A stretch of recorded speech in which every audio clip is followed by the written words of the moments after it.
Good morning dear students.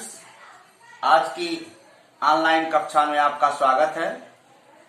Class 8 में हिंदी व्याकरण वर्ण विचार का 3 पार्ट मैंने आपको समझा दिया है। यह चौथा पार्ट है, इसमें और अंतिम पार्ट है। इसमें कुछ महत्वपूर्ण तथ्य छूट गए थे और इसको व्याकरण की दृष्टि से समझना अत्यंत आवश्यक है। जहां बच्चों में जो है कभी कभी भ्रमित हो जाते हैं कि संयुक्ताक्षर क्या है और द्वित्व व्यंजन क्या है, दोनों में क्या भेद है, क्या अंतर है, इसको समझना बहुत आवश्यक है। देखिए, आपके सामने बोर्ड पर आपको दिखाई पड़ रहा होगा वर्ण विचार में मैंने लिख दिया है संयुक्ताक्षर। संयुक्ताक्षर की परिभाषा लिखा हुआ है, दो भिन्न व्यंजनों के परस्पर संयोग को संयुक्ताक्षर कहते हैं। दो भिन्न व्यंजनों के परस्पर संयोग को संयुक्ताक्षर कहते हैं। अर्थात इसका यह कहने का तात्पर्य कि दो भिन्न व्यंजन मिलते हैं, एक समान व्यंजन नहीं मिलते हैं, उसी को संयुक्ताक्षर कहा जाता है। जैसे आप देखिए यहाँ का और ता, तो यह का और ता दोनों भिन्न व्यंजन हैं। जब का और का होता तो यह संयुक्ताक्षर नहीं कहलाता। सबसे महत्वपूर्ण बात है, संयुक्ताक्षर में दो भिन्न व्यंजनों का मिलना, दो भिन्न व्यंजनों के परस्पर संयोग को संयुक्ताक्षर कहते हैं। जैसे क त से भक्त बना, या आधा ता और या से सत्य बना, द और धा से शुद्ध बना, यह सभी क्या हैं? संयुक्ताक्षर हैं। और यही द्वित्व व्यंजन को भी समझना आवश्यक है कि द्वित्व व्यंजन क्या है। जब कोई व्यंजन अपने समरूप व्यंजन से मिलता है तो ऐसे संयोग को द्वित्व व्यंजन कहते हैं। जैसे का और का, यहाँ का आधा है और इसके बाद पूरा का है, तो बना चक्का पक्का। इसी तरह टा और टा से लट्टू रट्टू। यहाँ दोनों भिन्न हैं, यहाँ दोनों समान हैं। तो संयुक्ताक्षर में भिन्न व्यंजन मिलते हैं और समरूप द्वित्व व्यंजन में समरूप यानी समान रूप के सम व्यंजनों का मिलन होता है, तब वहां द्वित्व व्यंजन होता है। दोनों का उदाहरण आपके सामने है। इसके बाद कुछ और बातें आगे आपको बताएंगे। डियर स्टूडेंट्स, आपके सामने रा के संयोग से निम्नलिखित 3 नियम हिंदी में दिखाई पड़ता है। इन नियमों को समझना आवश्यक है। इसमें पहला नियम है, जब रा स्वर रहित होता है तो यह अपने से आगे वाले वर्ण के सिर पर लगता है, इसे रेप कहते हैं। जैसे देखिए, यहाँ जो रा है लिखा है धन या, तो या से पहले रा, अर्थात क्या लिखा है कि रा, जब रा स्वर रहित होता है तो यह, तो यहाँ रा जो है, इस रा में आ नहीं है रा, तो यह क्या होता है कि जो उसके बाद जो वर्ण आता है उसके ऊपर लगता है, सिर पर लगता है। यहाँ या के ऊपर लग गया रा, क्योंकि रा में स्वर नहीं है। तो जैसे आर्य, यहाँ देखिए लिखा है रा और दा, तो दा के ऊपर लग गया तो हो गया दर्द। एक नियम यही है कि रा जब स्वर रहित होता है तो ऊपर लगता है, और दूसरा नियम यह कह रहा है कि रा से पूर्व पहले जब कोई भी स्वर रहित व्यंजन होता है, एक तो रा ही स्वर रहित हो पहले नियम में, और दूसरे नियम में जब रा से पहले कोई स्वर रहित व्यंजन, देखिए कोई स्वर रहित व्यंजन होता हो है तो यह उसके पैरों में लगता है।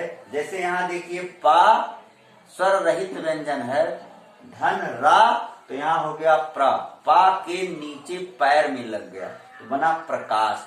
जहां भी आप इस तरह से शब्द देखेंगे वहां यह समझ लीजिए कि पा और के नीचे जो रा लगा है वहां पा आधा है, रा पूरा है। ये जो रा लगा है यह रा पूरा है, इसमें स्वर है लेकिन पा में स्वर नहीं है। जैसे यहाँ लिखा है का और रा से क्र बना अर्थात चक्र शब्द बना। अब चक्र में क्रा का जब वर्ण विच्छेद होगा तो रा जो है वह पूरा होगा और का क्या होगा, हलंत लगेगा और रा में रा हलंत लगाकर आ लिखना पड़ेगा। इसी तरह दरिद्र में देखिए दा रा, तो दा क्या है, दा जो है आधा है और रा पूरा है। तो जब रा के पहले स्वर रहित व्यंजन होता है कोई तो रा पैर में लगता है और जब रा स्वर रहित होता है तो वह उस आने वाले वर्ण के ऊपर लगता है। दो स्थितियां हैं। तीसरी स्थिति टा और डा के साथ अलग है। टा और डा, टा और डा के साथ रा का जब संयोग होता है होने पर रा उनके नीचे अंग्रेजी के उल्टे, अंग्रेजी का जो वी है के उल्टे रूप में इस तरह से जुड़ता है। जैसे यहाँ देखिए टा आधा है और रा, तो क्या हो गया, ट्रक, ट्रेन। इसी तरह से ड्रम या ड्रामा, यहाँ भी रा से पहले जो टा या डा है जो पैरों के नीचे लगता है वह स्वर रहित है। यहाँ भी रा के पहले वाला व्यंजन स्वर रहित है। रा स्वर रहित नहीं है, रा केवल स्वर रहित वहां है जब वह ऊपर लगता है, सिर के ऊपर किसी भी वर्ण के ऊपर जब लगता है तब वहां वह स्वर रहित है। बाकी दोनों स्थितियों में रा स्वर रहित नहीं है। यह रा से संबंधित महत्वपूर्ण 3 नियम आपको याद रखने होंगे, तभी आप हिंदी को अच्छी तरह से समझ सकते हैं। आगे वर्ण विचार में एक होता है बलाघात और एक होता है संगम। इन दो स्थितियों को आप समझ लीजिए, इसके बाद वर्ण विचार अध्याय आपका समाप्त हो जाएगा। डियर स्टूडेंट्स, ये 2 महत्वपूर्ण टॉपिक और इस अध्याय में हैं। एक है बलाघात, दूसरा है संगम। तो बलाघात क्या है? बलाघात वह होता है जिसमें किसी भी अक्षर पर, शब्द पर या वाक्य पर जब बोलते समय बल का प्रयोग किया जाता है उसे हम बलाघात कहते हैं। जैसे आप देख रहे हैं कि यहाँ राम, कमल, सरकार, जब बोलते हैं राम तो रा पर अंडरलाइन है, यहाँ इस अक्षर पर बल का प्रयोग किया गया है। कमल, मां पर बल का प्रयोग, यहाँ सरकार तो का पर बल का प्रयोग किया गया है। यही है बलाघात। अब यह 2 भेद हैं, एक शब्द बलाघात, दूसरा वाक्य बलाघात। शब्द बलाघात क्या होता है? जैसे लिखा है किराया में का पर, लिखवाना में वा पर बलाघात है।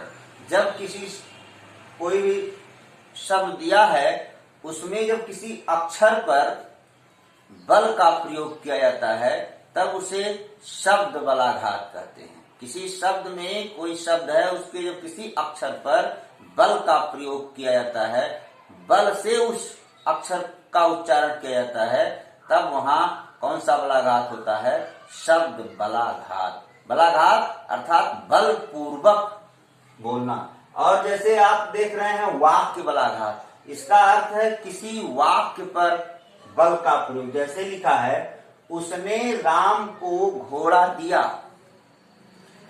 अब बोलते समय 3 परिस्थितियों से इसका उच्चारण किया जाता है। किया जा सकता है। जैसे उसने राम को घोड़ा दिया, पहला वाक्य, तो उसने पर बल का प्रयोग हो गया। फिर दूसरा वाक्य, उसने राम को घोड़ा दिया, राम को अर्थात राम को ही दिया, किसी दूसरे को नहीं। तीसरा वाक्य इस तरह से बोल सकते हैं आप बुक में देखेंगे, तीनों उदाहरण भी दिए गए हैं। तीसरा वाक्य इस तरह से बोल सकते हैं, उसने राम को घोड़ा दिया। वाक्य एक लिखा गया है। किसी भी वाक्य में जब किसी शब्द पर बल का प्रयोग किया जाता है उसे हम बलाघात कहते हैं। तो जब वाक्य रहेगा, वाक्य में किसी शब्द पर बल का प्रयोग किया जाएगा तब वह वाक्य बलाघात होता है। किसी शब्द में किसी अक्षर पर जब बलाघात का प्रयोग किया जाता है तब वह अक्षर बलाघात होता है। यहाँ जो है एक तीसरा भी जो अगला बिंदु है, संगम। संगम का अर्थ, संगम को केवल इतना ही समझिए कि वाक्य जब बोला जाता है, वाक्य जब पढ़ा जाता है तो उस परिस्थिति में कभी कभी विराम लेना पड़ता है, रुकना पड़ता है। विराम अर्थात रुकना। उस विराम को, उस रुकने को ही संगम कहा जाता है। जैसे लिखा है, आओ उससे मिल आते हैं, आओ उससे मिल आते हैं। यहाँ मिल आते पर विराम है, संगम यही है। यहाँ लिखा है, आओ हम तुम्हें उससे मिलाते हैं। तो जब मिलाते हैं यहाँ क्या हो गया? संगम, यही विराम है। दूसरा वाक्य, चारों ओर घास उग आई है, उग आई है, चारों ओर घास उग आई है। तो यहाँ उग आई पर विराम हो रहा है। यहाँ बल का प्रयोग था, यहाँ विराम, रुकना है। मैंने चारों ओर घास उगाई है, मैंने चारों ओर घास उगाई है। ऐसे बहुत से उदाहरण हैं जिसके माध्यम से आप जब पढ़ते होंगे तो वहां रुकते होंगे। उसी रुकने को, विराम करने को, आराम करने को, वाणी को आराम देने को ही संगम कहा जाता है। और बोलते समय जो विराम चिन्ह का प्रयोग, बोलते समय जो बल का प्रयोग किया जाता है उसको बलाघात कहते हैं। बाकी और शेष वर्ण विचार में कुछ अशुद्ध शब्दों को शुद्ध वर्तनी में कैसे लिखा जाता है इसका आप बुक के आधार पर अभ्यास कीजिए। कोई भी अशुद्ध शब्द है उसको आप लिखिए, कॉपी में लिखिए, नोट्स बनाइए। वह निरंतर अभ्यास का विषय है। फिर अगला अध्याय अगले दिन आपको पढ़ाएंगे। तब तक के लिए धन्यवाद।